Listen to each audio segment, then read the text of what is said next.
अस्सलाम वालेकुम स्टूडेंट्स, आवाज आ रही है बच्चों आपको मेरी? मैम कम आ रही है बहुत। अब आवाज आ रही है? यस मैम बहुत हल्की है। बच्चे मैं वैसे तो क्लासरूम में हूँ बट मैं ट्राई करती हूँ थोड़ा सा।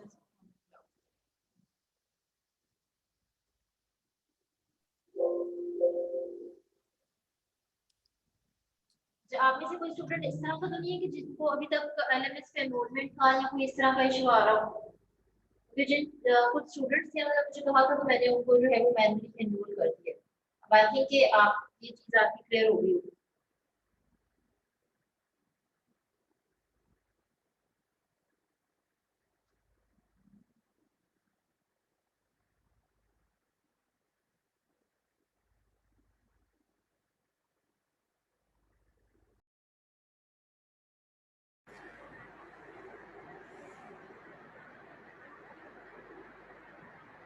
जी अफसान और ये बच्चे अनम्यूट करें, शाबाश। अफसान और यस मैम। तब बताएं हमने कौन सा टॉपिक पढ़ा था लास्ट टाइम, टॉपिक का नाम बताएं। मैम हमने वो डिफरेंट टेक्निक्स पढ़ी थी, जिसमें वो अल्ट्रासाउंड मेमोग्राम, और बाद में हमने वो और क्या पढ़ा था? टॉपिक का नाम बता दें बस। मैम वो किसके- मिनाहिल शहजाद, बच्चे आप अनम्यूट करो, शाबाश। मिनाहिल शहजाद।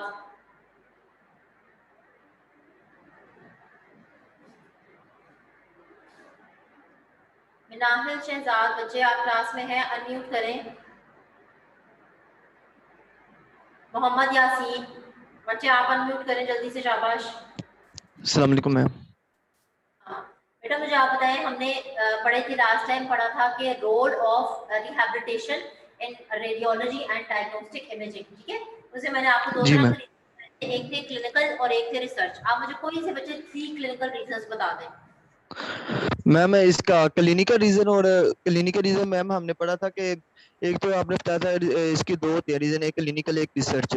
जो हम क्लिनिकल होता है उसमें मैम हम कर रहे होते हैं कि ट्रीटमेंट के साथ हम रीजन वगैरह और या कोई जो भी हमें आउटकम मिल रहा होता है उसको प्रोग्नेस कर रहे होते हैं। और उसके अलावा हम देख रहे होते हैं कि पेशेंट का इसके साथ कैसा रिस्पॉन्स आ रहा है कि मतलब कि जो हम मोडालिटी यूज कर रहे हैं वो इमेजिन मोडालिटी मतलब गुड हेल्प कर रही है या नहीं। बेटा इमेजिंग मोडालिटी नहीं, आप फिजियोथेरेपिस्ट बनने जा रहे हो ना, तो आप जो जी मैम। मोडालिटी इस्तेमाल कर रहे हैं, आप जो पेशेंट को ट्रीटमेंट दे रहे हैं, वो इफेक्टिव है या नहीं, इसके अगर हमने इफेक्टिवनेस देखनी हो तो हम मोडालिटी से जो है वो इमेजिंग मोडालिटी से हेल्प ले रहे होते हैं। जी ma'am. Okay fine. Mohammed Yusuf Umar, बच्चे आप अनम्यूट करें, शाबाश। उमर या उमर जी जो भी मैम। है। बेटा आप मुझे बताएं, रिसर्च रीजंस कौन कौन से थे? मैम रिसर्च रीजन ये थे कि हमने बायोमैकेनिकल स्टडीज पढ़नी है, मतलब ये हमने तो वैसे नहीं पढ़नी, जो रेडियोलॉजिस्ट है वो पढ़ते हैं, जिसमें सेल्स के हम फिजियोलॉजिकल फंक्शन देखते हैं। उसके बाद फिर हम कोरिलेट क्लिनिकल टेस्ट और विद इमेजिंग फाइंडिंग हम देखते हैं। मतलब अगर किसी को अल्नर नर्व इंजरी है तो हम पहले उसका क्लिनिकल टेस्ट करेंगे, मतलब उसको हम टेनाइल टेस्ट करेंगे, उसके बाद हम उसकी इमेजिंग फाइंडिंग देखेंगे, मतलब एक्सरेज कराएंगे उसका, फिर हम उसको कोरिलेट करेंगे आपस में। फिर हम उसकी नेक्स्ट है कि हम उसकी जो मोडेलिटीज है उसके हम वैलिड देखेंगे, वो कितना वैलिड है, वो कितना रिलायबल है इन रिसर्च पर्पस के लिए। ओके फाइन, ठीक है, शाबाश, गुड। अच्छा जी, कोई बच्चा ऐसा भी है हैंड रेज करें जिनकी आज फर्स्ट क्लास है, जो आज फर्स्ट लेक्चर ले रहे हैं?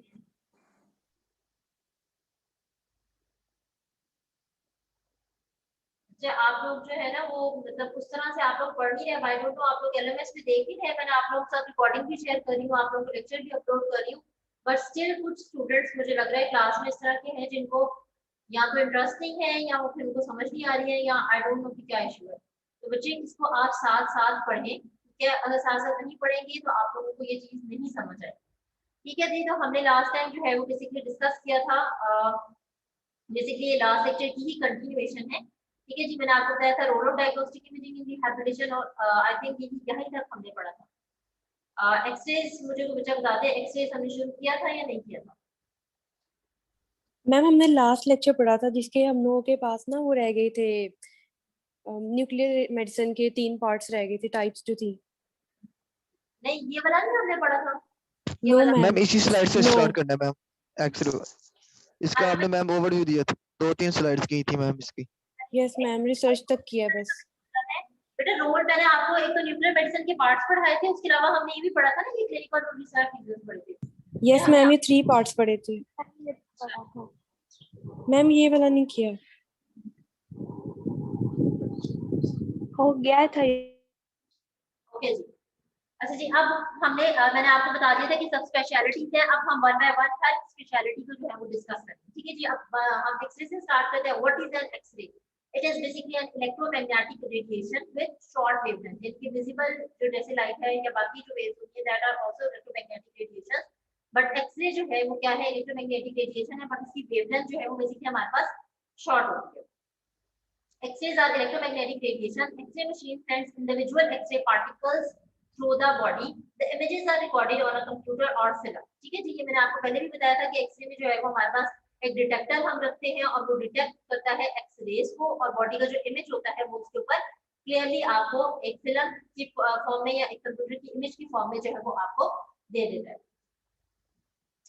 विलियम कोनार्ड रोटेंजन ने बेसिकली जो है वो एक्सरेज को जो था वो डिस्कवर किया था। X rays were first discovered in 1895 by the German physicist William Roentgen when using a Crookes tube.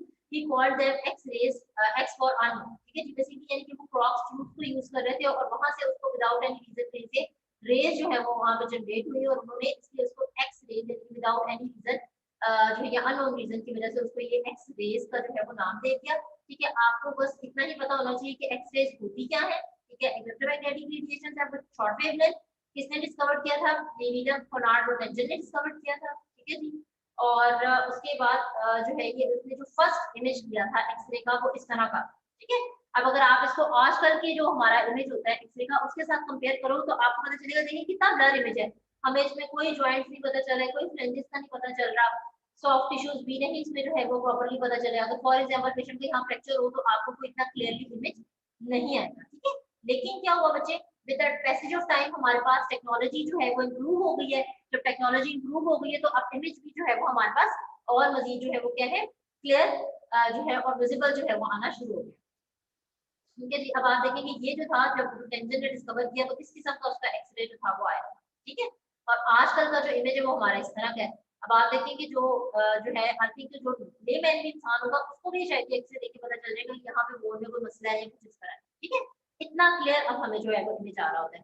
फिर मैंने आपको बताया था जब हमने हाइब्रिड टेक्नोलॉजी पढ़ी थी कि अब कुछ टेक्नोलॉजी हम जो है वो क्या कर रहे होते हैं, कंबाइन भी कर रहे होते हैं। ठीक है, तो वो क्या है, आपकी टेक्नोलॉजी जो है वो पैसेज ऑफ टाइम जो है वो क्या हो रही है, इम्प्रूव होती जा रही है। ओके, सो ये आपका जस्ट ब्रीफ सा इंट्रोडक्शन था कि एक्सरेज होती क्या है और इसको किसने डिस्कवर की। ठीक है जी बेटा, इसके बाद आ जाता है हमारे पास स्टैंडर्ड एक्सरे मशीन।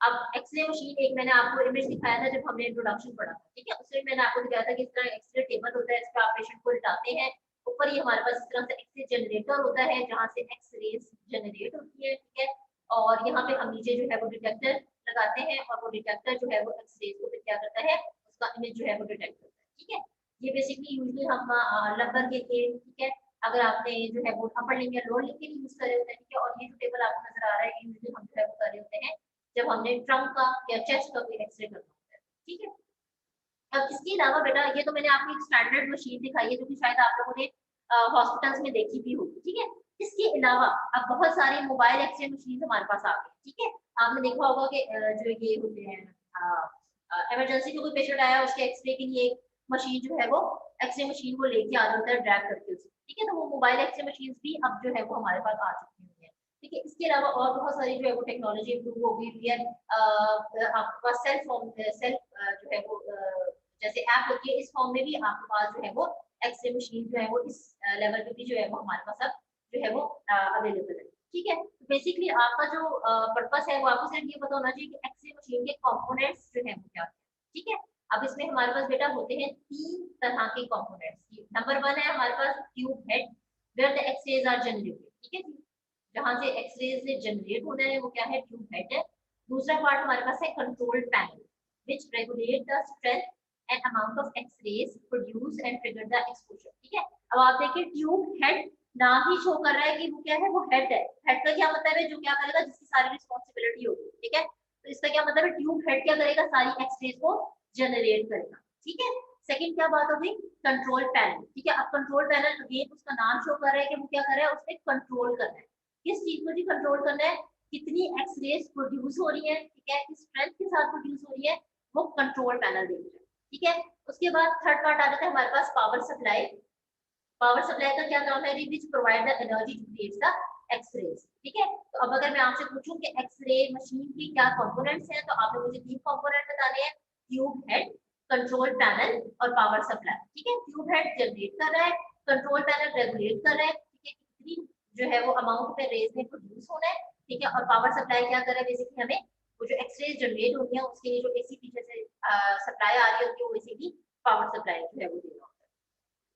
ठीक है, ये आप जब ये देखेंगे तो आपको ज्यादा आइडिया होगा। ठीक है, ये जो बेसिकली ट्यूब है, ठीक है, ये इस तरह से ट्यूब होती है, इसमें एनोड है, कैथोड अटैच होते हैं, यहाँ पे पावर सप्लाई अटैच होती है। ठीक है, ये जो विंडो है बेसिकली ये हमारे पास एक्ट कर रही होती है एज अ कंट्रोल पैनल।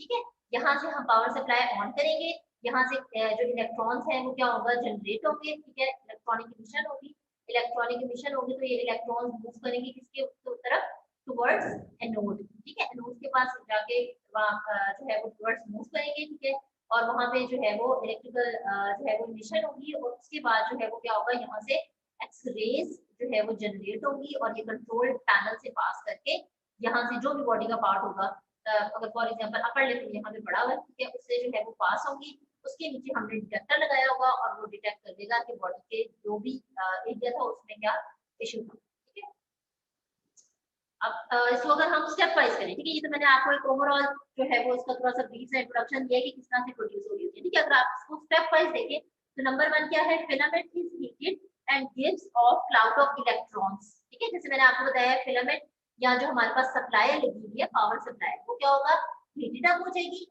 जब वो हीटेड अप हो जाएगी तो क्या होगा, वहां से इलेक्ट्रॉनिक इमिशन होगी। ठीक है, इलेक्ट्रॉन्स इन क्लाउड की फॉर्म में। ठीक है, इलेक्ट्रॉनिक इमिशन होता है, इलेक्ट्रॉन का एक पूरा जो है वो बंडल जो है वो क्या होता है, इमिट हो रहा है।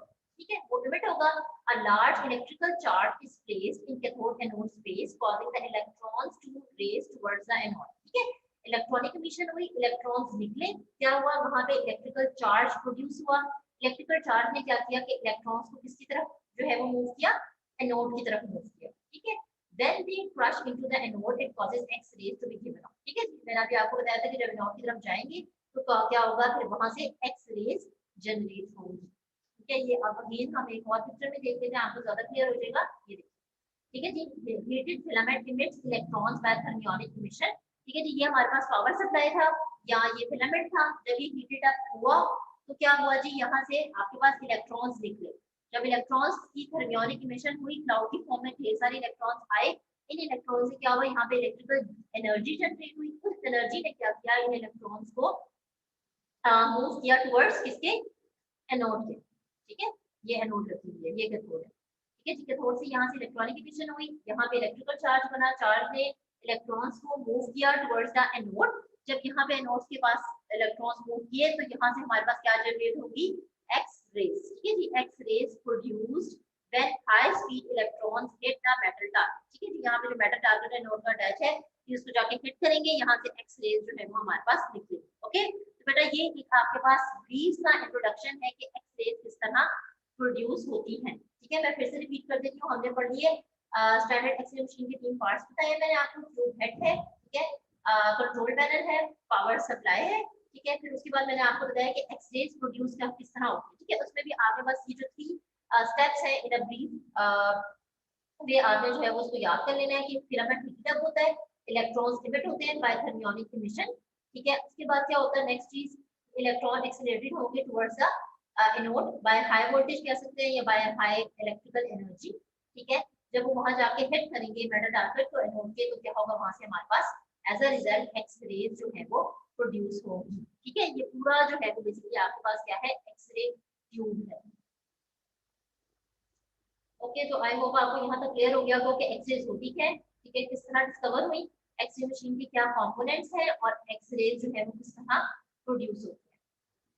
ओके, प्रोजेक्शन रेडियोग्राफी और एक्सरे रेडियोग्राफी, ठीक है जी। मैंने आपको बताया था बेसिकली जो रेडियोग्राफी है या जो रेडियोग्राफ्स हैं that are also known as X-rays. Radiographs are used by transmission of X-rays without added contrast material such as barium or iodine through a patient to a capture device then converted into an image for diagnosis. ठीक है, तो बेटा देखिए जब आपको मैंने पढ़ाया था फ्लोरोस्कोपी तो आपको याद होगा मैंने कहा था फ्लोरोस्कोपी में क्या होता है, एक कंट्रास्ट हमें डालना पड़ता है, ठीक है, कोई डाई डालना पड़ता है हमें पेशेंट के पास, क्यों, ताकि हमारे पास पेशेंट का जो भी एरिया है वो उसका इमेज जो है वो क्लियर हो जाए, ठीक है। बट एक्सरेज में क्या हो रहा है, रेडियोग्राफ्स में क्या हो रहा है, हमें कंट्रास्ट मटेरियल की जरूरत नहीं है, ठीक है, विदाउट एडिड कंट्रास्ट मटेरियल, किसी कंट्रास्ट मटेरियल की जरूरत नहीं है। सिंपल क्या है कि जी ये यहाँ पे हमारे पास पेशेंट है, ये ऑब्जेक्ट जो है वो बेसिकली क्या है, पेशेंट है, ठीक है, कोई भी पेशेंट का आप एरिया ले लीजिए, यहाँ पे हमारे पास क्या लगा हुआ है, एक्सरे सोर्स है, यानी कि यहाँ पे एक्सरे मशीन है, ठीक है जी। एक्सरे मशीन से एक्सरेज निकली, पेशेंट की से उसने क्रॉस किया, नीचे हमने डिटेक्टर रखा हुआ है, डिटेक्टर ने उसको डिटेक्ट किया और यहाँ पे इमेज भर, ठीक है। इट इज इतना ये आपके पास एक सिंपल जो है वो प्रोसेस होता है, ठीक है। तो अब आपने याद रखना है, अगर आपसे पूछा जाएगा किस तरह से एक्सरे जो है वो जनरेट होती है और किस तरह से जो है ये इसका इमेज बनता है, तो आप सीधा से कहते हैं हमारे पास एक्सरे सोर्स है, उसके आगे आप पेशेंट को जो है वो हम एडजस्ट करते हैं, ठीक है। जैसे ही एक्सरे उसको क्रॉस करती है, नीचे हमने एक डिटेक्टर अटैच किया होता है, वो डिटेक्टर उसको डिटेक्ट करता है और इमेज जो है वो आपके बॉडी पार्ट का वहां पे बन जाता है। टेक्नोलॉजी डेवलपमेंट, ठीक है जी। जैसे बच्चों मैं भी आपको पहले बता रही थी कि आपके पास जो है वो अब एक तो मैंने आपको स्टैंडर्ड मशीन दिखाई है ना, जो कि टिपिकल एक मशीन है जो कि गवर्नमेंट हॉस्पिटल्स में और बहुत पुराने पुराने हॉस्पिटल्स में पड़ी है, ठीक है। अब कुछ हमारे पास जो है वो क्या हुआ, टेक्नोलॉजी इम्प्रूव हो गई है, ठीक है, रिमोट कंट्रोल्ड आरएफ केबल्स, ठीक है। इसी तरह से मोबाइल रेडियोग्राफी, जैसे मैंने आपको बताया था कि पेशेंट जो है वो इमरजेंसी में होता है, ठीक है, तो वहां पे भी जो है वो क्या करते हैं, एक्सरे मशीन को वहां तक ले जाते हैं, ठीक है, क्योंकि पेशेंट अगर नहीं आपके पास जा सक रहा, रेडियोलॉजिस्ट के पास नहीं जा रहा है या रेडियो जो जहाँ पे एक्सरे रूम है वहां तक नहीं जा पा रहा, तो क्या है कि मशीन पेशेंट तक आती है, ठीक है। यूजुअली आईसीयूज में, इमरजेंसी में जो हमारे पास मोबाइल रेडियोग्राफी यूज होती है। इसी तरह से ये डिजिटल रेडियोग्राफी है, जैसे मैंने आपको बताया था कि जिस तरह एक ऐप होती है उस तरह से, ठीक है। पेशेंट ने जो है वो अपना हैंड प्लेस किया और उसने जो है मशीन ने क्या किया, उसके पूरा एक्सरे इमेज जो है वो उसको डिटेक्ट कर दिया, ठीक है। तो इस तरह से अब ये सारी हमारे पास टेक्नोलॉजी जो है वो क्या हो गई है, इम्प्रूव हो गई है। But at the end the thing is के जो आपके पास इमेज है, आपका जो कंसर्न है वो किसके साथ है कि इमेज किस तरह का आ रहा है, ठीक है, उसमें क्या फाइंडिंग्स हैं, दिस एंड दैट। ओके जी, अब यूजेस बच्चों हमने पहले भी पढ़े थे, मैंने आपको पढ़ाए थे जब हम लोगों ने इंट्रोडक्शन पढ़ा था, ठीक है। अब आपने दोनों यूजेस जो है वो बेसिकली क्या करने हैं, कंबाइन कर लेने हैं। वैसे ऑल टुगेदर जो है वो दोनों सेम ही है। Based on the energy of the radiation, X-rays have wide range of uses like in medical field, industrial workplaces, security purposes, etc. ठीक है जी, आपके जो इंडस्ट्रियल वर्क है, जो हमारी इंडस्ट्रीज होती है, वहाँ पे अगर किसी कोई मशीन में कोई क्रैक है या नहीं है, ठीक है, उसको डिटेक्ट करना हो तो एक्सरेज यूज हो रही होती है, ठीक है। इसी तरह से जो सिक्योरिटी हमारे कैमरास होते हैं, इसके अंदर भी जो है वो यूज हो रही होती है। इसी तरह से फिर जो मेडिकल फील्ड है, ठीक है, मेडिकल फील्ड तो आपको पता है कि डायग्नोस्टिक पर्पसेस के लिए जो है वो हम इसको यूज कर रहे हैं। X ray use in X ray scanners, ठीक है जी, डिफरेंट स्कैनर्स में हम इसको यूज करते हैं। एक्सरे क्रिस्टलोग्राफी, अब क्रिस्टलोग्राफी क्या होती है कि अगर आपने किसी भी कोई क्रिस्टल है, ठीक है, रूबी ले लें या कोई भी क्रिस्टल ले लें, सफायर ले लें, उसको अगर आपने उसको हमने इन डीप उसकी स्टडी करनी है, ठीक है, उसके पार्टिकल्स की स्टडी करनी है, तो उसके लिए भी हम क्या करते हैं, एक्सरे को उससे पास करते हैं, उसकी स्टडी जो है उसके थ्रू करते हैं, ठीक है, उसको हम कहते हैं एक्सरे क्रिस्टलोग्राफी।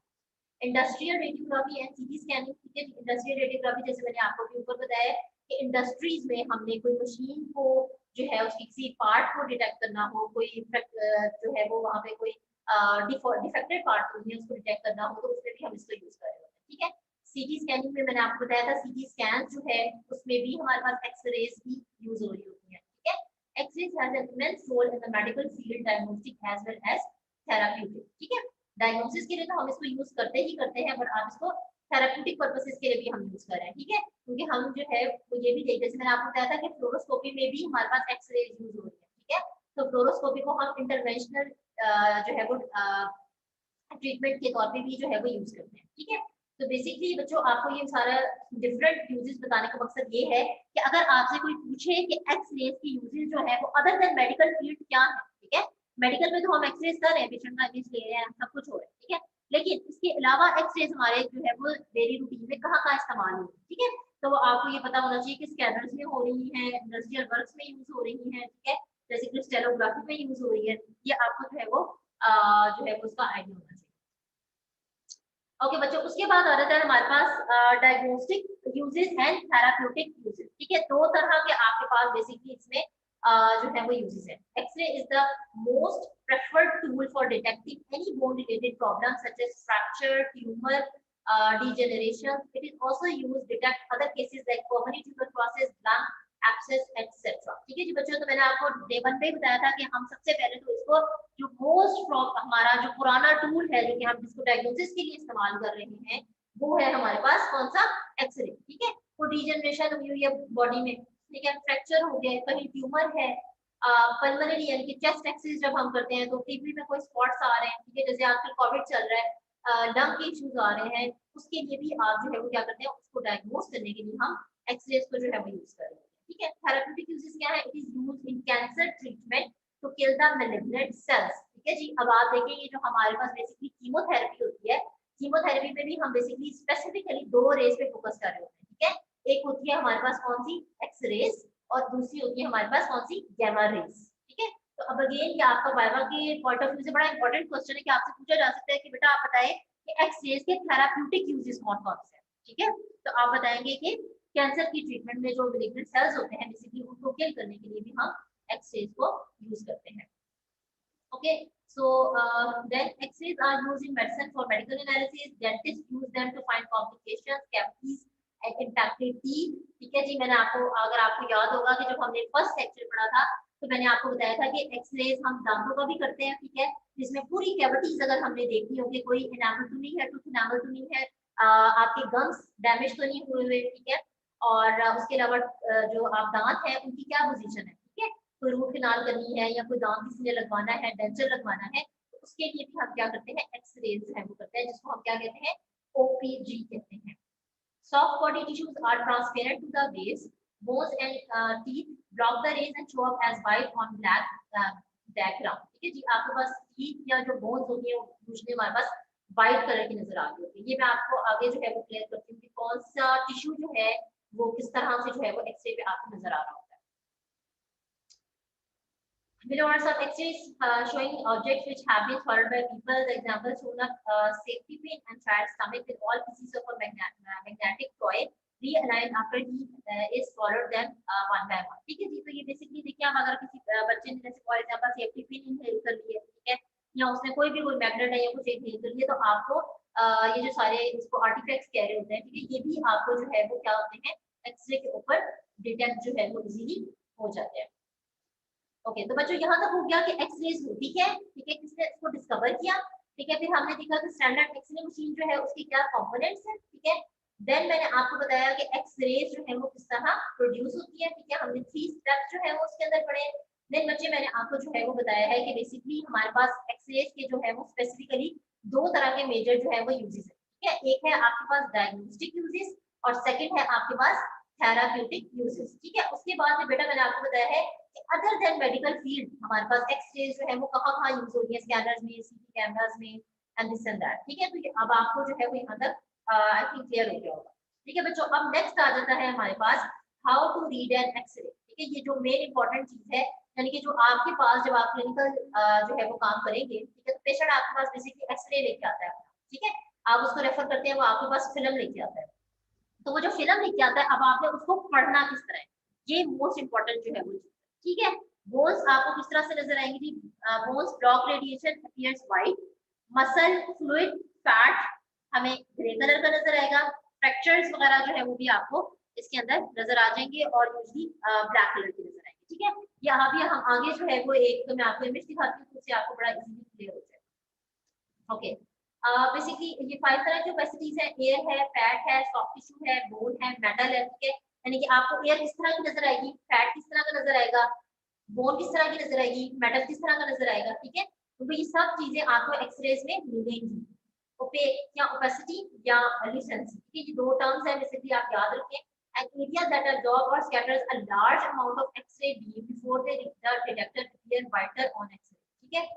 अब वो एरिया जो क्या करता है एक्स रेज को एब्जॉर्ब कर लेता है, ठीक है, सारा खुद ही एब्जॉर्ब कर लेगा, ठीक है, वो डिटेक्टर तक नहीं जाएगा, एक्सरे को वो जो एरिया है वो क्या करेगा, अपने अंदर एब्जॉर्ब कर लेगा। जब वो एब्जॉर्ब कर लेगा, जो इस तरह के एरियाज होते हैं वो क्या अपीयर होंगे, व्हाइट कलर के अपीयर होंगे, ठीक है। अब डिस्टेंसी क्या है, an area where X-ray beam pass through without any interference to reach the detector is blacker on an X-ray.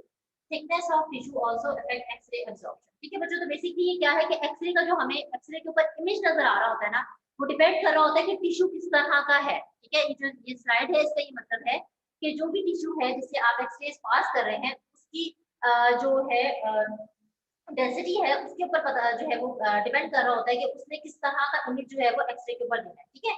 वो एरियाज जो सारे एब्जॉर्ब कर रहे हैं और डिटेक्टर तक एक्सरे को पहुंचने नहीं देते, वो किस तरह का नजर आता है, व्हाइट कलर की नजर आता है, ठीक है। और वो एरियाज जो है वो क्या करते हैं कि एब्जॉर्ब नहीं करते बल्कि सारी एक्सरेज उनसे इजीली पास कर जाती है, ठीक है, और वो डिटेक्टर पे चली जाती है, वो जो है वो किस तरह के आपको नजर आएंगे, ब्लैक कलर के नजर आएंगे, ठीक है। यहाँ आगे हम एक और स्लाइड पढ़ते हैं तो इंशाल्लाह आपको उससे मजीद क्लियर होगा, ठीक है।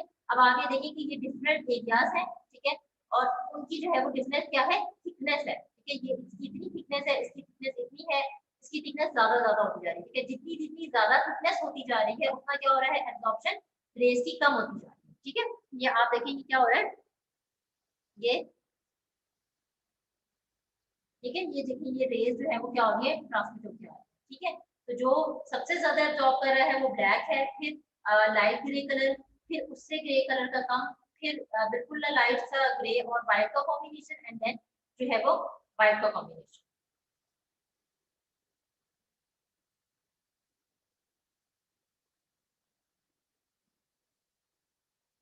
Okay, radiograph X-rays radio density is a representation of relative tissue density based on the appearance of the tone of the tissue, ठीक है। जैसे मैंने आपको बता दिया कि टिश्यू की डेंसिटी पे टिश्यू पर डिपेंड कर रहा होता है कि किस तरह का आपको इमेज आना है, व्हाइट आना है, ग्रे आना है या ब्लैक आना है। अब हम देख लेते हैं डिफरेंट स्ट्रक्चर, ठीक है जी। Air black appearance often seen in structures such as the lungs, bowels, trachea, ठीक है। अगर आप कोई एक्सरे देखें तो आपको पता चलेगा कि जो वहाँ पे लंग्स है, ट्रैकिया है या बॉवल्स है, वहाँ पे क्या होगा, आपको ब्लैक ब्लैक सा नजर आएगा, ठीक है। अगर आपने कोविड के पेशेंट देखे होंगे तो आपने देखा होगा ना कि एक्सरे सारा उनका वाइट वाइट होता है, ठीक है। तो वो वहां पे एयर जो है वो उसकी ऑक्सीजन की डिफिशियंसी हो जाती है, ठीक है। अब इसी तरह से फैट आपको किस तरह से नजर आएगी, डार्क ग्रे अपीयरेंस नजर आएगी, ठीक है। जैसे कि आपको पता है हमारी बॉडी में जो एडिपोज टिश्यूज हैं वो आपको डार्क ग्रे कलर के नजर आएंगे। देन मसल है, टेंडन है, या कोई ऑर्गन टिश्यू है, वो आपको किस तरह से नजर आएगा, या तो माइल्ड ग्रे सा नजर आएगा या फिर किस तरह से नजर आएगा, न्यूट्रल, यानी कि ना ही वो व्हाइट होगा, ना ही वो डार्क ग्रे होगा, ना ही वो लाइट ग्रे होगा, ठीक है, न्यूट्रल सा कलर होगा। इसी तरह से बोन जो है वो हमें किस तरह से नजर आती है, यूजुअली व्हाइट कलर की नजर आती है। देन अगर कोई मेटल है, ठीक है, पेशेंट ने कोई ज्वेलरी पहनी हुई है या कोई और इम्प्लांट वगैरह है, तो वो आपको किस तरह से नजर आएगा, वो भी आपको कंप्लीट व्हाइट कलर का जो है वो नजर आएगा। अच्छा जी, ये अब आप देखें, आपको यहाँ से क्लियर हो जाएगा, ठीक है। एयर जो है वो किस तरह की नजर आ रही है, कंप्लीटली ब्लैक कलर की नजर आ रही है, ठीक है। फिर फैट जो है वो उससे थोड़ा सा जो है वो क्या है, उसको हम कह सकते हैं डार्क ग्रे है, ठीक है। सॉफ्ट टिश्यू उससे थोड़ा सा माइल्ड ग्रे आ गया, ठीक है। फिर बोन जो है वो आपको या तो व्हाइट, ठीक है, या जो है वो आपको क्या है, बिल्कुल लेस सा जो है वो लाइट सा ग्रे कलर सा जो है वो नजर आएगा। और अगर कोई मेटल होगी, कोई इम्प्लांट होगा, कोई एक्सटर्नल होगी, कोई इम्प्लांट वगैरह हुआ होगा, तो वो आपको किस तरह का नजर आएगा, क्लियरली व्हाइट कलर का जो है नजर आएगा, ठीक है। तो ये ग्रे स्केल बेसिकली हम लोग यूज कर रहे होते हैं एक्सरे इमेज को रीड करने के लिए, ठीक है। अब आगे देखिए आपको पिक्चर नजर आ रही है कि इसमें ये हमारे पास सॉफ्ट टिश्यू है, ठीक है। सॉफ्ट टिश्यू अभी हमने पीछे पढ़ा था कि आपको किस तरह से नजर आएगा, थोड़ा सा जो है वो डार्क से माइल्ड ग्रे कलर का नजर आएगा, ठीक है। फैट मैंने आपको बताया था किस तरह से नजर आएगी, आपको डार्क ग्रे कलर की नजर आएगी, ठीक है। इसी तरह से फिर हमने पढ़ा था एयर, एयर हमें किस तरह की नजर आएगी, ब्लैक कलर की नजर आएगी, ठीक है, ये आपको ब्लैक कलर की नजर आती है। और फिर मैंने आपको बताया था कि बोन जो है वो आपको किस तरह की नजर आएगी, व्हाइट कलर की नजर आएगी, या फिर आपको थोड़ा सा उसमें ग्रे से जैसे आपको ये इमेज आ रहा है, शेड आ रहा है, वो इस तरह से नजर आएगी, ठीक है। तो बच्चों अब आपने ये जो है वो याद रखना है कि एयर किस तरह की नजर आती है एक्सरे पे, फैट किस तरह की नजर आती है, ठीक है, सॉफ्ट टिश्यू किस तरह के नजर आते हैं, और बोन किस तरह की नजर आती है। ओके, ठीक है जी। ये आप इंशाल्लाह जब हम पढ़ेंगे आपका चेस्ट का, तो फिर मैं आपको इसमें और डिटेल में बताऊंगी, ठीक है। देखिए अगेन बोन आ गई, क्लैविकल आपको व्हाइट नजर आ रही है, लंग्स में एयर होती है, तो ये देखिए ये ब्लैक कलर की नजर आ रहे हैं, ठीक है। यहाँ पे फैट है तो ये आपको जो है वो डार्क ब्लैक कलर की होनी चाहिए, लेकिन यहाँ पे ग्रे कलर की होनी चाहिए, ठीक है। लेकिन ये इमेज जो है वो थोड़ा सा लग गया होगा, ठीक है। इसी तरह से जो है वो सॉफ्ट टिश्यू है तो ये डार्क जो है वो ग्रे नजर आएगा आपको। अब बच्चों एक ना ये भी प्रॉब्लम होती है कि आप पेशेंट जो है ना वो ये भी डिपेंड कर रहा है कि किस मशीन ने एक्सरे किया है, ठीक है। अगर कोई चीप मशीन है, ठीक है, या वो कोई पुरानी मशीन है या उस मशीन के अंदर कोई डिफेक्ट है, तो फिर क्या होता है कि एक्सरे का इमेज आपको क्लियर नहीं नजर आता। अब आप एक एक्सरे कराएंगे चुकाई लैब से, ठीक है, उसका जो इमेज आएगा और एक जो है वो किसी पेशेंट ने जिना हॉस्पिटल से कराया होगा, ठीक है। जब आप उसको कंपेयर करेंगे तो आपको ऑलरेडी पता चल जाएगा कि कौन सा इमेज क्लियर है, ठीक है। जो आपको अच्छी मशीन होगी, प्रॉपर वर्किंग मशीन से करवाया हुआ होगा, ठीक है, या जो एक कॉम्पिटेंट रेडियोलॉजिस्ट ने किया होगा, उस पर आपको बड़ा अच्छे से यही सारे नजर आएंगे, क्लियर ब्लैक नजर आएगी, इसका नजर आएगी, ठीक है। लेकिन अगर मशीन में कोई डिफेक्ट था या जो है वो जो रेडियोलॉजिस्ट था उन्होंने प्रॉपर्ली एक्सरे नहीं किया, तो फिर क्या होगा कि आपको ये थोड़ा सा ऊपर नीचे हो सकता है कि आपको फैट जैसे आपके यहाँ पे जो है उस तरह की नजर आ रही है, व्हाइट कलर की नजर आ रही है, ठीक है। लेकिन आपको जो मैंने रूल बताया है वो आपने जो है उसको फॉलो करना है। ओके बच्चों, उसके बाद आता है आस्किंग फॉर एन एक्सरे, ठीक है जी।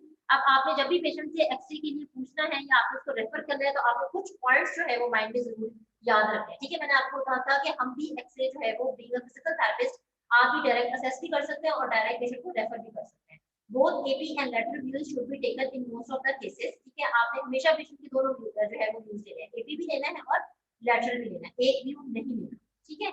Special views in some cases show the fracture better, ठीक है। कुछ स्पेशल व्यूज होते हैं कुछ स्पेसिफिक फ्रैक्चर्स के लिए, वो अभी हम आगे पढ़ेंगे, वो भी आपको जो है वो पता होना चाहिए कि वो कौन कौन से व्यूज हैं। X ray requisition must specify the area of suspension, ठीक है जी। जो भी एरिया बेसिकली पेशेंट का आपने डिटेक्ट करना है, वो अकेली बात आ जाती है कि डिपेंड कर रहा होता है कि वो एरिया कौन सा है, वो ज्यादा एब्जॉर्ब कर रहा है या लेस एब्जॉर्ब कर रहा है, ठीक है। X-ray of the pelvis with both hips should be asked for in all cases of suspected pelvic injury. For an X-ray evaluation of hands and feet, anterior, lateral and oblique views, not lateral are required. ठीक है, तो आपने हमेशा जो है वो क्या करना है, फॉर एग्जाम्पल अगर हिप का करना है तो आपने हिप बोन के साथ अब आपको पता है पेल्विस भी अटैच है, ठीक है। तो आपने साथ पूरे पेल्विस की जो है वो क्या करते हैं एक्सरे भी आपने लेना है, ठीक है। ये नहीं है कि पेशेंट को सिर्फ हिप एरिया में पेन है तो आप हिप का एक्सरे जो है वो उसको रिकमेंड करें, ठीक है। हमने प्रॉक्सिमल और डिस्टल जो है वो जरूर साथ एरियाज देखने होते हैं जहाँ पे पेशेंट को पेन। इसी तरह से कुछ बॉडी में एरियाज हैं जैसे कि अगर पाँव है या हाथ में पेशेंट को पेन है या कोई मसला है तो उसके लिए आपने क्या करना है, स्पेसिफिकली हम एपी व्यू या एंटीरो लेटरल और ऑब्लिक व्यू जो है वो प्रेफर करते हैं रादर देन लेटरल व्यू, ठीक है। अब ये बात आपने याद रखनी है क्योंकि बच्चों स्मॉल हैंड्स और फीट के जो जॉइंट्स है बेसिकली स्मॉल है, ठीक है। तो वो एंटीरो लेटरल और ऑब्लिक व्यू में आपको ज्यादा क्लियर नजर आएंगे as compare to anteroposterior view, ठीक है। ये व्यूज क्या है ये मैं आपको बताता हूं। देन पॉइंट्स टू रिमेंबर और रूल्स एक्सरेज के क्या है, ठीक है। Better no X ray than one view of X ray, ठीक है। आपने पेशेंट को अगर एक ही व्यू के लिए कहना है तो बेहतर है कि आप उसको एक्सरे के लिए कहें ही ना, ठीक है। क्योंकि कभी कभी क्या होता है कि फ्रैक्चर जो है वो एक व्यू में आपको नजर नहीं आता, ठीक है, मोर देन वन व्यू में नजर आता है। X-ray is a shadow, it can conceive and distorts and interpret X-ray with caution, ठीक है जी। जैसे मैंने भी आपको बताया कि मशीन एरर भी हो सकता है, ठीक है, ह्यूमन एरर भी हो सकता है। तो आपने इस चीज को बड़े कॉशनली जो है वो देखना है कि एक्सरे में प्रॉब्लम आ रही है, कोई मशीन का डिफेक्ट है, एक्सरे ठीक लिया नहीं गया या पेशेंट को एक्चुअल में ही कोई मसला है। The joint above and joint below should be included with the fracture under study, ठीक है। जैसे मैंने अभी आपको बताया कि बेटा जब भी आपने किसी भी फ्रैक्चर की स्टडी करनी होती है या कोई हमें लगता है कि पेशेंट को फ्रैक्चर हो गया है तो प्रॉक्सिमल और डिस्टल दोनों जॉइंट्स को हमें अंडर कंसीडरेशन जो है वो लेकर आना होता है, ठीक है। Then the fracture should in the middle of the film, ठीक है जी। फिल्म की वही बात है कि अगर जो है वो ये पूरी एक्सरे फिल्म है और जॉइंट इधर नजर आ रहा है, ये पूरी फिल्म खाली है तो आपको प्रॉपर इमेज नहीं नजर आएगा, ठीक है। अब आप क्या कर सकते हैं, आपने बच्चे एक्सरे तो लिया नहीं है लेकिन हाँ आप पेशेंट को यूज जरूर कर सकते हैं कि आपका एक्सरे जो है वो उसका प्रॉपर नहीं है, ठीक है। आप दोबारा से प्रॉपर एक्सरे करवा के लाएं और आप उसको रिकमेंडेशन दे सकते हैं कि इस हॉस्पिटल से करवा लें या इस लैब से करवा लें। X-ray exposure should be adequate and the soft tissue shadow be designed properly, ठीक है जी। वही बात है कि अगर प्रॉपर्ली एक्सपोजर नहीं हुआ एक्सरेज का, ठीक है, या प्रॉपर्ली लिया नहीं गया हुआ एक्सरेज तो वो आपको किसी भी सॉफ्ट टिश्यू की एनोमली होगी या कोई भी प्रॉब्लम पेशेंट की होगी वो आपको प्रॉपर्ली डिटेक्ट नहीं कर सकेगा। X ray should be read by holding the film in an anatomical position, ठीक है। अब डेफिनेटली आपने उसको जो एनाटॉमिकल पोजीशन है जॉइंट की या बोन की उसी में ही पकड़ना है अदरवाइज सारी एनाटॉमी तो डिस्टर्ब हो जाएगी, ठीक है। तो इस बात का भी आपने जरूर ध्यान रखना है। अवॉइड अननेसेसरी एक्सरेज, ये हमने डे 1 पे ही डिस्कस कर लिया था कि हमने पेशेंट को अननेसेसरी एक्सरेज जो है वो क्या करने होते हैं, अवॉइड करने होते हैं, ठीक है। क्यों अवॉइड करने होते हैं, मैंने आपको बताया था एक्सरेज जो है वो बॉडी के लिए हार्मफुल हो सकती है, डैमेज हो सकती है।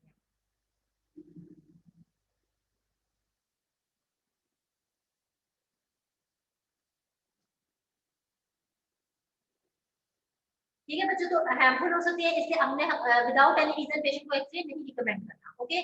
Check X rays are to be taken without disturbing the plaster cast, ठीक है। जैसे मैंने आपको बताया था कि अगर पेशेंट को प्लास्टर लगा हुआ होता है, जिसको हम प्लास्टर कहते हैं, पीओपी कास्ट लगी होती है, तो हम क्या करते हैं, पहले पेशेंट से कहते हैं एक्सरे करवाए, ठीक है। फिर हम एक्सरे में देख लेते हैं कि जो उसकी हीलिंग है वो हो गई है, अगर हीलिंग हो जाती है तो कास्ट रिमूव होती है, अगर हीलिंग नहीं हुई होती तो हम क्या करते हैं, कास्ट को मजीद 2 से 3 वीक्स के लिए क्या कर देते हैं, एक्सटेंड कर देते हैं, ठीक है बच्चों। तो ये कुछ रूल्स हैं, कुछ पॉइंट्स हैं जो कि आपको जरूर पता होना चाहिए, क्योंकि जब आप प्रैक्टिस में जाएंगे तो ये पॉइंट्स आपको जो है बहुत यूजफुल साबित, ठीक है बेटा। उसके बाद हमारे पास आ जाता है रूल ऑफ 2।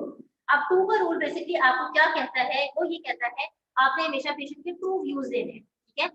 एंटीरो पोस्टीरियर, जिसको आप एपी व्यू भी कहते हैं, और लैटरल व्यू, ठीक है, दोनों व्यूज देने हैं हमेशा पेशेंट की। Then 2 joints, joint above and joint below, ठीक है। जो जॉइंट अबव है, जैसे मैंने आपको बताया कि कोई भी फ्रैक्चर है तो आपने पेशेंट का अबव जॉइंट का भी एक्सरे करा लेना है और उसका बिलो का भी करा लेना है, ठीक है, ताकि हमें पता चल जाए कि ऊपर और नीचे की जो प्रॉक्सिमल और डिस्टल जॉइंट्स है वो अफेक्टेड हुए हैं इंजरी से, ट्रॉमा से या नहीं। देन 2 ओकेजन्स रिपीट एक्सरे, ठीक है। अगर आपको लगता है कि पेशेंट जो है वो उसकी इंजरी हुई थी, ट्रॉमा हुआ था, उसके बाद दोबारा उसकी जो है वो दोबारा गिर गया, लेट्स सपोज, ठीक है ना, 1 हफ्ते की डिस्टेंस से वो दोबारा गिर गया, तो आपको क्या होगा, एक्सरे को रिपीट करवाना पड़ेगा, ठीक है, क्योंकि अभी वो हीलिंग फेज में था और हीलिंग फेज में उसको दोबारा से इंजरी हो गई है, तो आपको क्या होगा, एक्सरे रिपीट कराना पड़ेगा, देखना पड़ेगा कि मजीद वर्स तो नहीं होगी सिचुएशन, ठीक है। देन 2 लिम्स कंपेयर, ठीक है, हमेशा आपने दोनों लिम्स को जो है वो कंपेयर करना होता है, अफेक्टेड और नॉन अफेक्टेड, ठीक है बेटा। तो अब ये भी बड़ा आपके वाइवा के पॉइंट ऑफ व्यू से इंपॉर्टेंट क्वेश्चन आपसे पूछा जा सकता है कि एक्सरेज के लिए रूल ऑफ 2 जो है वो उसको एक्सप्लेन करें, ठीक है। तो आप मुझे ये 4 पॉइंट्स जो है वो उनको एक्सप्लेन करेंगे कि ये रूल ऑफ 2 बेसिकली हमें क्या कहता है कि 2 क्यों इंपॉर्टेंट है एक्सरेज, ठीक है।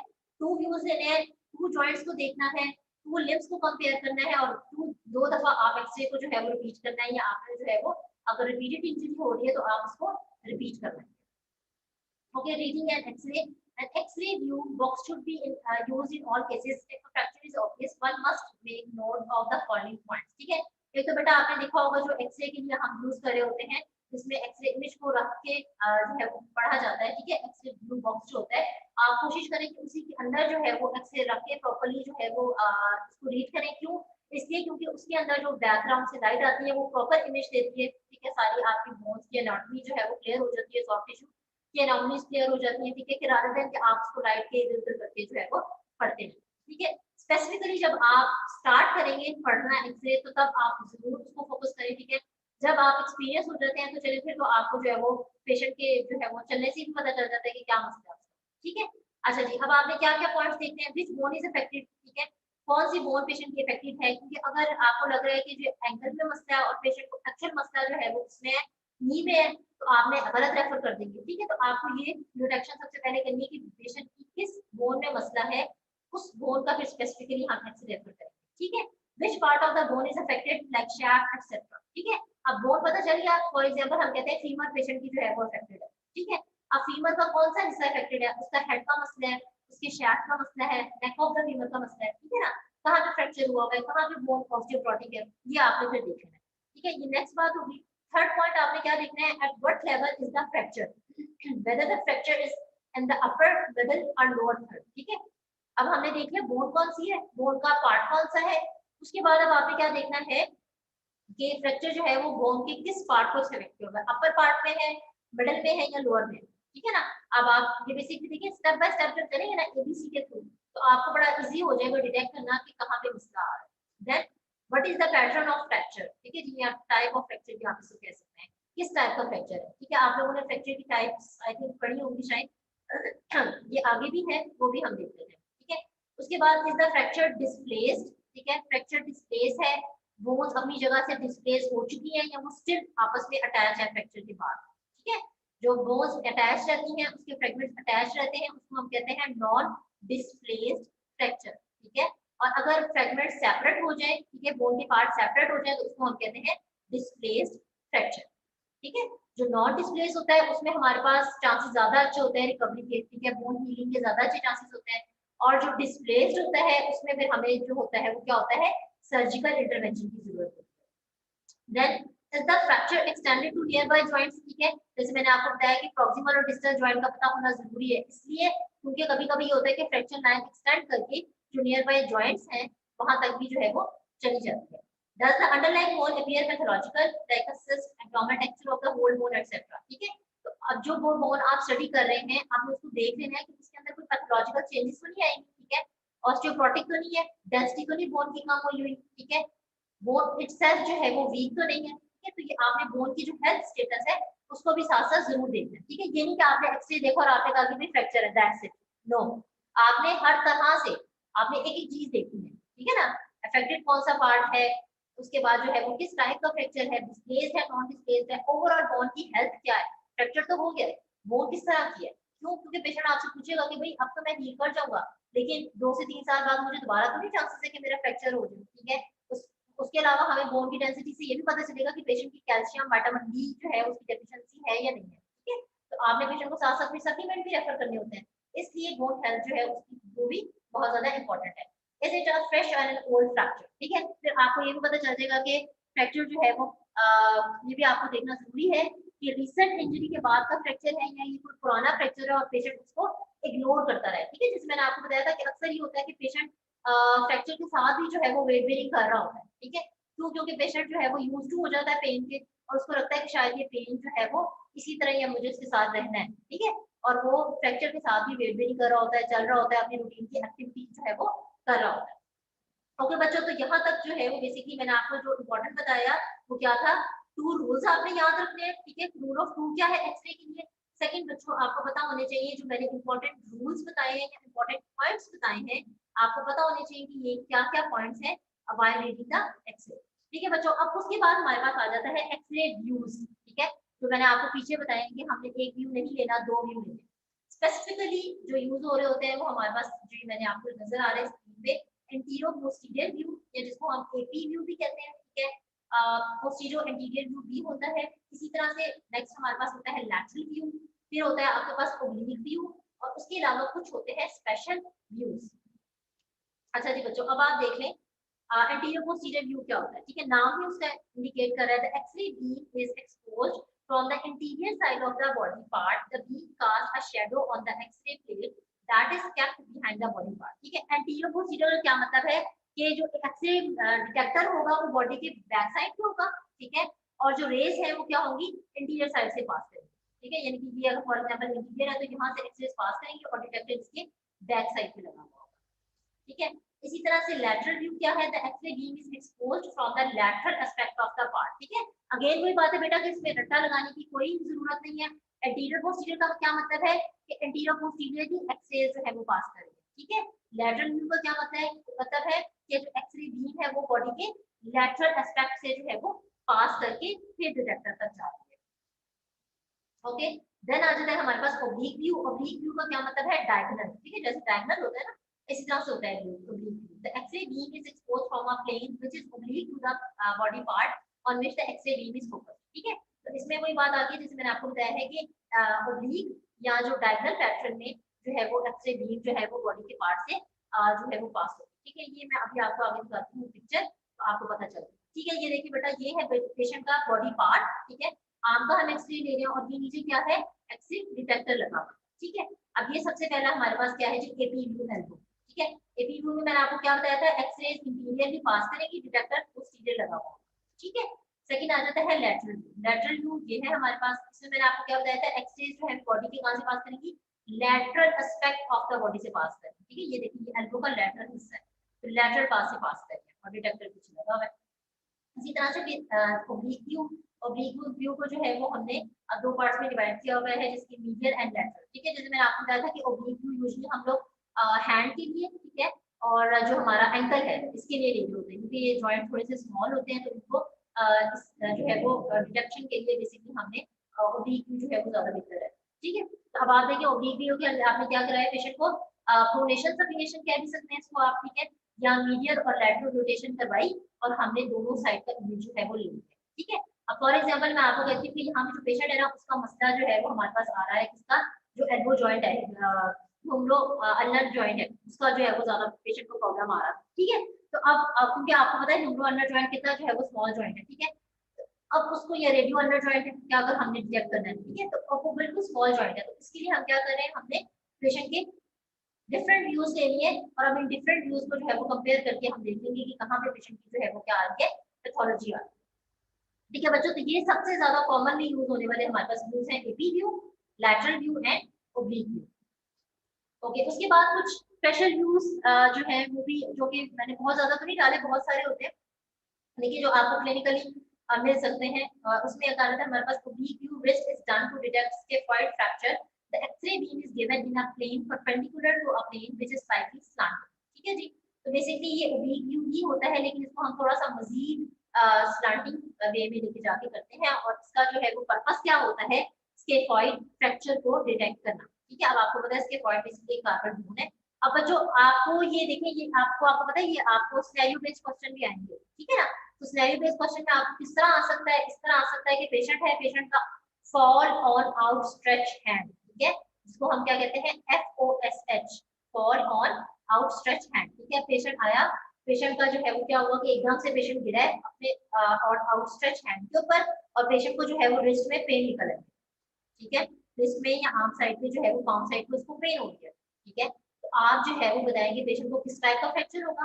ठीक है, ये भी मैं आपसे पूछ सकती हूँ, या फिर फ्रैक्चर भी मैं आपको बता दूंगी, सस्पेक्टेड है कि पेशेंट को स्केफॉइड फ्रैक्चर है। ठीक है, तो कौन सा जो है वो व्यू आप पेशेंट को इस केस में रिकमेंड कर सकते हैं। ठीक है, तो आपको पता होना चाहिए कि हम कौन सा रिकमेंड कर सकते हैं, ओब्लिक व्यू जो है वो रिकमेंड कर सकते हैं। मैंने आपको बेटा ये पूरा सिनेरियो इसलिए बताया है कि जब आप पढ़ें तो आपने इस तरह से पढ़ना है, रटा नहीं लगा लेना कि स्केफॉइड में ओब्लिक और ये। ठीक है, आपने साथ साथ थोड़ा सा ये भी देखना है कि किस कंडीशन में पेशेंट के साथ क्या हो सकता है और किस उस कंडीशन में हम कौन सा एक्सरे जो है उसको रेफर कर सकते हैं। ठीक है बच्चों, इसी तरह से सेकंड व्यू आ जाता है हमारे पास, उसको हम कहते हैं जेडेड व्यू। जेडेड व्यू क्यों तो होता है कि detect the acetabular fracture.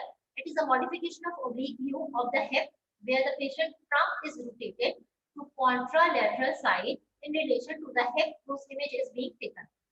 Okay, अब इसमें क्या होता है कि आपने याद रखना है, एसिटाबुलर फ्रैक्चर आपको पता है क्यों हो सकता है, जो हमारी एसिटाबुलम होती है जहाँ पे हेड ऑफ द फीमर जाके जॉइंट बना रहा होता है हिप का, अगर वो ऑस्टियोप्रोटिक हो तो उसका फ्रैक्चर हो सकता है। ठीक है, अगर कोई पेशेंट की वो ऑस्टियोमाइलाइटिस हुआ हो साइड पे, ठीक है, तब हो सकता है, ओवर एज पेशेंट में हो सकता है, किसी ट्रॉमा की वजह से हो सकता है। ठीक है, तो अब इसके लिए जो स्पेसिफिक व्यू है वो क्या है कि जिस साइड का आपने इमेज लेना होता है उसके ऑपोजिट साइड पे हम पेशेंट की ट्रंक को जो है वो क्या कर देते हैं, मूव कर देते हैं। ठीक है, जैसे कि अगर राइट साइड हिप का जो है वो व्यू लेना है तो हम लेफ्ट साइड पे ट्रंक को मूव कर देंगे, और अगर लेफ्ट हिप का लेना है तो फिर जो है वो राइट साइड पे ट्रंक को जो है वो रोटेट कर देंगे। ठीक है, इसका भी अब आप खुद से बना सकते हैं, इसका भी आपको जो है वो सिनेरियो बेस्ड बना के मैं पूछ सकती हूँ कि अगर एक पेशेंट है और उसका जो है वो एसिटाबुलर फ्रैक्चर जो है वो उसकी ट्रॉमा की हिस्ट्री है, ठीक है, या ऑटोमोबाइल इंजरी की हिस्ट्री है, और आज जो है वो पेशेंट को लेग में पेन आ रही है, ठीक है, तो आप डिटेक्ट करेंगे कौन सा फ्रैक्चर हो सकता है। ठीक है, और उसके अलावा वो किस व्यू या कौन सा व्यू जो है वो आप उसको रिकमेंड जो है वो करेंगे। ठीक है, तो ये हो गया बच्चों सेकंड, ये स्पेशल व्यू है बेसिकली। ठीक है, एक्सक्लोफाइड का हो गया, दूसरा ये हो गया। उसके बाद आ जाता है merchant view. It is a done for patellofemoral joint. It is taken in such a way that only the image of the patella is obtained. The procedure is given, the pictures below. ठीक है, अब आप procedure में इतना ज्यादा focus ना करें, आप सिर्फ ये देखिए कि मर्चेंट व्यू हम क्यों कराते हैं। ठीक है, अब आप देखिए हमारे पास फिजियोथेरेपी में पैटेलोफेमरल पेन या पैटेलोफेमरल सिंड्रोम आप लोगों ने जो सुना होगा, इसमें नी कैप में पेशेंट को जो है वो कंटिन्यूअसली पेन आती होती है। ठीक है ना, वेट बेरिंग नहीं हो रही होती पेशेंट की, तो अगर पेशेंट आपके पास पटेला की पेन का, अब इसका देखिए अगेन वो बात है, इसका सिनेरियो बन सकता है कि मैं आपसे पूछ सकती हूँ कि एक फीमेल पेशेंट है 60 इयर्स की है, वो आपके पास आई है और उनको नी कैप में जो है वो बहुत पेन हो रहा है। ठीक है, तो आप क्या डायग्नोज कर सकते हैं उसको। ठीक है, या अगर मैं आपको डायग्नोसिस बता भी दूं कि अगर पेशेंट को जो है वो सस्पेक्टेड है कि उसको पैटेलोफेमरल सिंड्रोम है लास्ट 2 मंथ से, ठीक है, और अब उसकी वेट बेरिंग जो है वो बिल्कुल नहीं हो रही है, तो आप उसको कौन सा एक्सरे व्यू जो है वो सजेस्ट कर सकते हैं। ठीक है, और वाई, ठीक है, वाई इस वजह से करेंगे क्योंकि देखिए इमेज वो कह रहा है कि ये जो व्यू है वो हमें सिर्फ स्पेसिफिकली जो है वो क्या करता है, पटेला को ही जो है वो विजुलाइज करके उसका इमेज दे रहा होता है। तो आप लोगों ने बच्चों जो पढ़ना है तो इस तरह से आपने सिनेरियो जो है वो माइंड में जरूर रखना है, ठीक है। इसके बाद आ रहा था हमारे पास स्काईलाइन व्यू। स्काईलाइन व्यू जो है वो किसके लिए, बेसिकली कैल्केनियम के फ्रैक्चर के लिए, ठीक है। It is taken by the same principle as the merchant view of patella. The x-ray beam is directed obliquely so that it only casts a shadow of calcinium on the film, ठीक है। अब basically इसमें भी आपने अगर जो important बात है वो आपने सिर्फ ये याद रखनी है कि जो कैल्केनियम है उसका फ्रैक्चर अगर पेशेंट का हो जाए, ठीक है, या अगर आपके पास हम कहते हैं कि पेशेंट आता है और वो हील पेन जो है वो आपको बता रहा है और वेट बेरिंग जो है वो उसकी बिल्कुल जो है वो 5% भी नहीं होगी, ठीक है। तो देखिए जब वेट बेरिंग की जो है वो 4 है तो उसका क्या मतलब है कि कैल्केनियम कहीं ना कहीं फ्रैक्चर है, तो पेशेंट जो है वो उसकी वेट बेरिंग बहुत ज्यादा 4 हो चुकी है, ठीक है। तो आप कौन सा जो है वो न्यूज को सजेस्ट कर सकते हैं, तो आपको पता होना चाहिए कौन सा कर सकते हैं, स्काईलाइन व्यू जो है वो उसको हम रिकमेंड कर सकते हैं।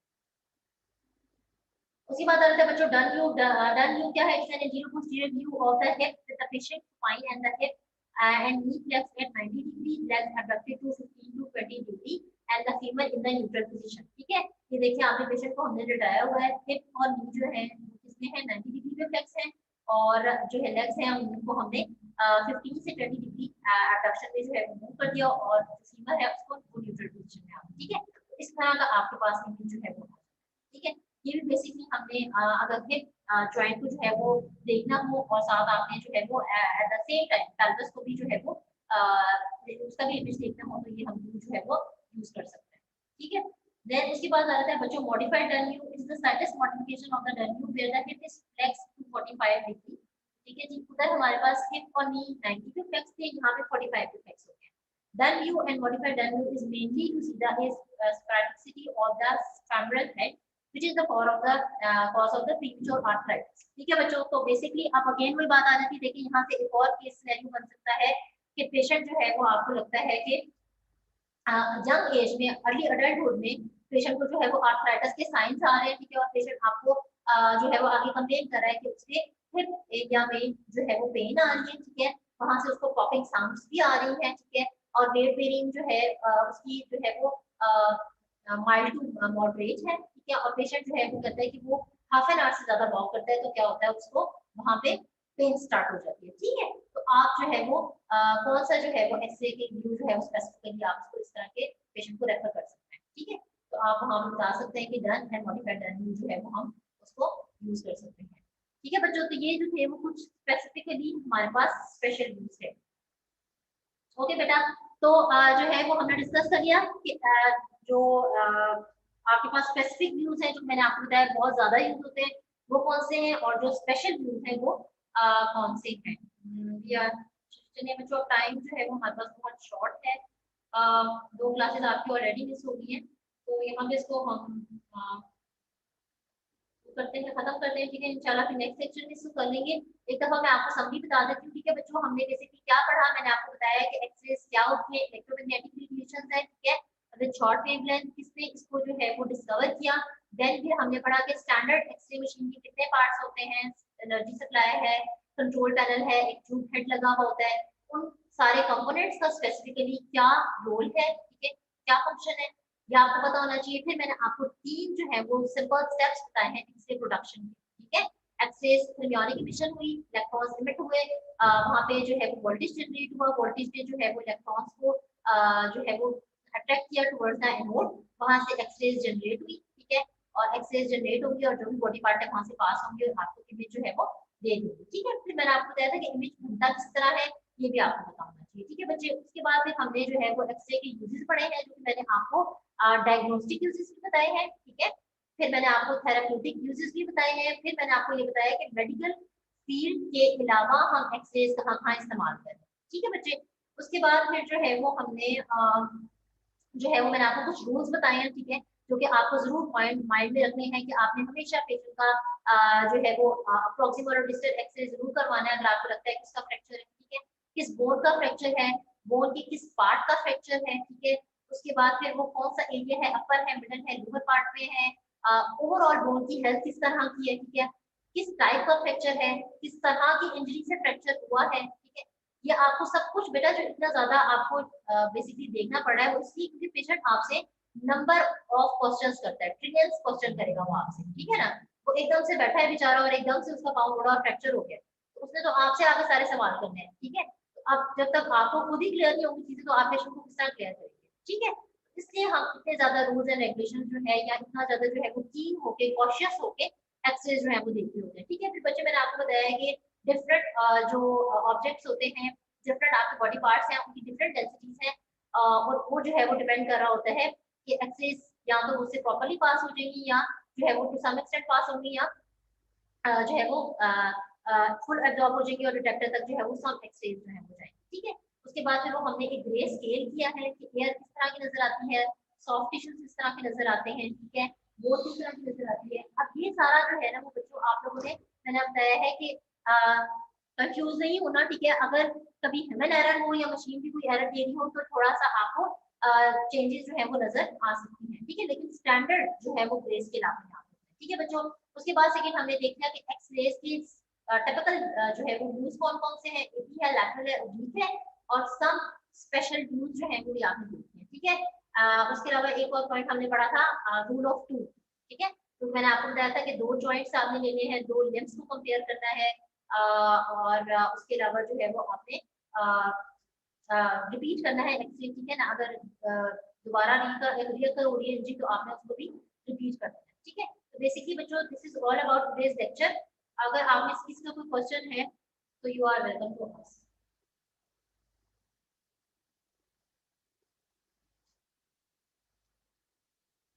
जो आपकी हैंड रेस करके बेटा आप क्वेश्चन कर सकते हैं, और आप लोगों की दो क्लास हमारी जो है आई थिंक वन क्लास जो लास्ट मिस हुई है या फर्स्ट में, ये इंशाल्लाह फिर हम ईद के बाद जो है वो इसकी मेकअप क्लास रखेंगे। मैं आप लोगों के साथ असेसमेंट प्लान भी शेयर कर दूंगी। आप लोग जो बच्चे क्लास में लेट आते हैं ये क्लास में जरूर आया करें, ठीक है, टाइम के साथ। जी बच्चे, कोई क्वेश्चन किसी स्टूडेंट को ना समझ आया हो, एनी प्रॉब्लम, क्लियर है?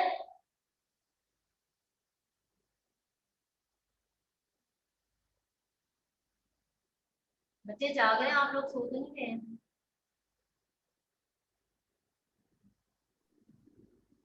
अच्छा जी बच्चे, प्रयाल बेटा आप मुझे बताएं, प्रयाल अनम्यूट करें जल्दी से, शाबाश।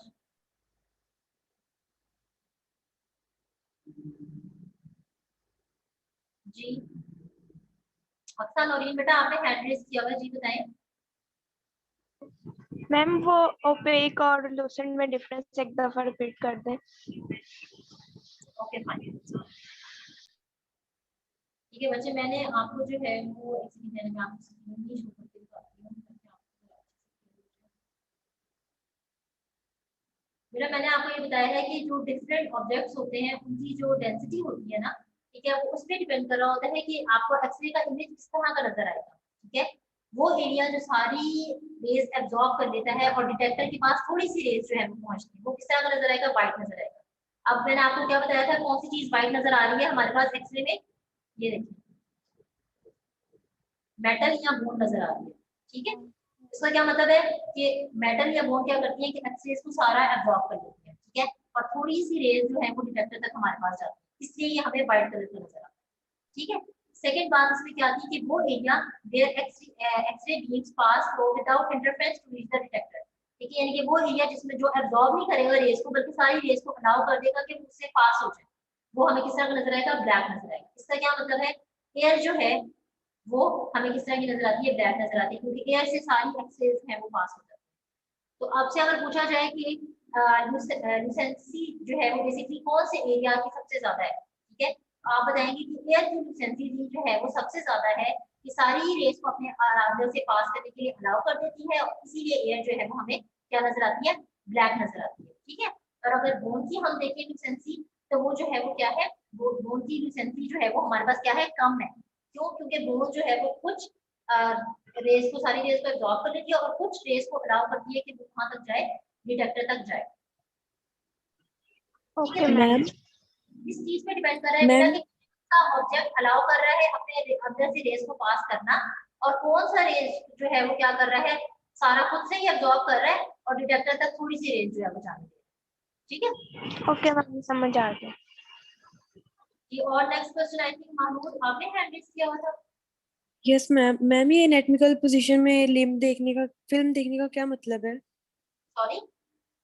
एनाटॉमिकल पोजीशन में फिल्म देखने का ये जो मतलब कि ये जो एक्सरे की। ये है देख रहे मैं आपको आगे से स्लाइड दिखाती हूँ आपको कैसे दिखा। ये आगे वाली है बट मैं आपको दिखा दूँ। ये देखिए अब फॉर एग्जांपल बेटा ये कौन सा जॉइंट है जल्दी से बताएं शाबाश।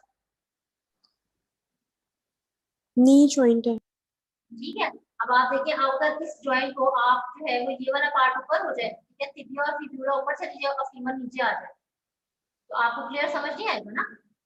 Yes ma'am. ये बात इसका ये मतलब है कि आपने जॉइंट को एनाटॉमिकल पोजीशन में पकड़ना है यानी कि जिस तरह से अल्लाह ताला ने हमारी बोन्स की जो है वो पोजीशन बनाई है एनाटॉमी बनाई है उसी तरह आपको पकड़ना है। इस एक्सरे को आपने इसी तरह से पढ़ के आप व्यू करोगे। आप ऐसे नहीं करोगे कि आप फिब्यूला तिबिया वाला पार्ट ऊपर कर दो और फीमर को जो है वो आप नीचे कर दो और आप पढ़ेंगे। अगर आप ऐसे पढ़ेंगे तो चांसेस है कि आप एक्सरे गलत रीड करोगे। ठीक है बच्चे। मैम ये जो फ्रेश ओल्ड वाली बोन फ्रैक्चर की बात है मैम, ये भी समझ नहीं आएगी हमें किस तरह, मतलब कि कौन सी वाली। मैम ये जो लिखा हुआ था कि फ्रेश है फ्रैक्चर या फिर ओल्ड फ्रैक्चर है और ऑस्टियोपोरोटिक वाला। अच्छा ठीक है मैं आपको बता दूंगी। देखिए बेटा फ्रेश है या ओल्ड फ्रैक्चर है उसका ये पता चल जाता है। मैंने आपको बताया था कि अक्सर ये होता है कि पेशेंट क्या करता है पेशेंट इग्नोर कर रहा होता है। ठीक है पेशेंट इग्नोर कर रहा होता है और कभी कभी होता है कि हीलिंग खुद ही से होना शुरू हो जाती है फ्रैक्चर। जब फ्रैक्चर हील हो जाता है ना तो वहां पे आपको एक फ्रैक्चर लाइन के ऊपर कैलस नजर आता है व्हाइट कलर की कैल्शियम डिपॉजिट होना शुरू हो जाता है। ठीक है लेकिन पेशेंट आपको बताता है कि मैं 2 हफ्ते पहले गिरा था ठीक है लेकिन मैंने एक्सरे नहीं कराया।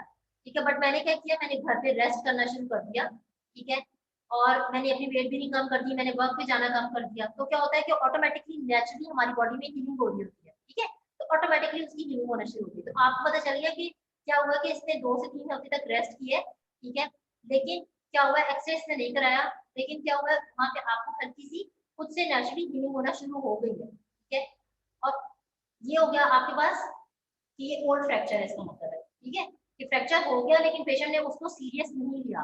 ठीक है और वो नेचुरल हीलिंग थोड़ी बहुत जितनी होनी थी वो हो गई। और जो फ्रेश फ्रैक्चर है वो आपको इस तरह नजर आएगा तो उसमें आपको कैलस नहीं नजर आएगी। ठीक है वो आपको वहां पे प्रॉपर सीधी सी आपको फ्रैक्चर लाइन जो है वो नजर आएगी। Okay ma'am. ठीक है बेटा अभी हम इंशाल्लाह ना नेक्स्ट जब पढ़ेंगे ना तो आप मुझसे दोबारा क्वेश्चन कीजिएगा मैं आपको ना इमेज से दिखाऊंगी कि जो फ्रेश फ्रैक्चर होता है उसमें बिल्कुल आपको एक लाइन नजर आ रही होती है कटी हुई। ठीक है और जो आपके पास होता है ओल्ड फ्रैक्चर उसमें क्या होता है कि कहीं ना कहीं थोड़ा सा कैलस जो है वो बन जाता है। मैंने मैं आपको दिखाई लाइट ग्रे कलर होगा उसका। ये देखिए नीचे ये फ्रैक्चर आपको नजर आ रही है पिक्चर ये देखिए ये फ्रैक्चर है। ठीक है यहाँ देखिए बिल्कुल सीधी सीधी सी हमें एक लाइन नजर आ रही है। अब क्या है कि with the passage of time यहाँ पे अगर नेचुरल हीलिंग शुरू हो जाती है ना तो हम कास्ट लगा के हीलिंग करते हैं। एक होता है जो कि अल्लाह ताला ने नेचुरल हमारे अंदर निजाम बनाया है उसके थ्रू हीलिंग होती है। तो क्या होता है कि थोड़ा थोड़ा सा ना आपको कैलस नजर आएगा थोड़ा थोड़ा सी यहाँ पे व्हाइट स्पॉट्स नजर आएंगे। तो इससे हमें पता चलेगा कि पेशेंट गिरा 2-3 हफ्ते पहले था और इसने जो है वो एक्सरे नहीं कराया लेकिन नेचुरल हीलिंग शुरू हो गई है तो ये कोल्ड फ्रैक्चर है। ठीक है और जो फ्रेश फ्रैक्चर होगा उसे बिल्कुल आपको ये क्लियर कट ब्लैक इस तरह से लाइन नजर आएगी।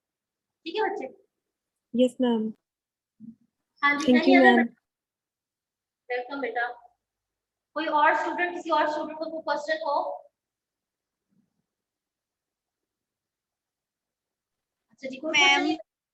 जी जी अली सईद ने भी आई गेस हैंड रेज किया था। बच्चे आपका भी कोई क्वेश्चन है। नो मैम गलती से हो गया था ना।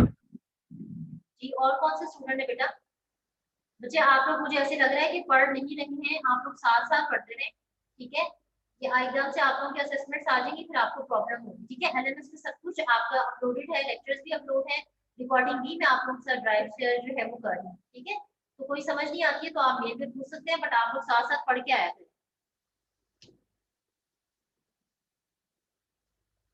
जी नथिंग कोई क्वेश्चन नहीं है किसी भी बच्चे को।